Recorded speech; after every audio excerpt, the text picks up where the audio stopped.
নাকি? হ্যাঁ কাকিমা এসো। ও তুই বসে আছিস? আরে তোর মা কোথায় গেল? শুনেছিস তো বোন কত ভালো নাম্বার দিয়ে পাস করেছে, সবই তো 100 তে। হ্যাঁ গো শুনেছি। তোর মতো নাম্বার করেনি কিন্তু খুব ভালো রেজাল্ট। আসলে কি বলতো কাকিমা, এখনকার তো সিলেবাস চেঞ্জ হয়েছে, তো নাম্বার তো এরকম ব্যাপার না বুঝলে। আমাদের সময় কিন্তু খুব টাফ ছিল। ও শোনো দিদি শোনো না, বলছি তো জানোই তো, শুনেছো নিশ্চয়ই।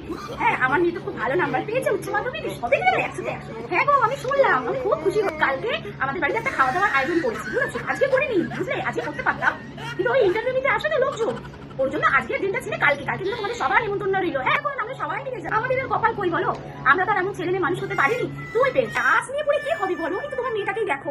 হ্যাঁ তো সব গরু ছাগলের মতো, ওই জন্য আর্টস নিয়ে পড়বে না, আমার মেয়ে তো সায়েন্স নিয়ে পড়বে। হ্যাঁ তুমি ঠিকই বলেছো, আমার মেয়ে তো আর্টস নিয়ে পড়ে। আমার থেকে কেন সবাই দেখছি, তুমি বলো না আমাদের এই এরিয়াতে এমন নাম্বার কেউ পেয়েছে? কারো ছেলে মেয়ে পেয়েছে? আমার মেয়ে পেয়েছে, আমার গর্বে বুকটা ভরে। তুমি খুব ভাগ্যবান গো দিদি, তুমি এমন মেয়ে পেয়েছো, এমনি কপাল করে মেয়ে পাওয়া যায়।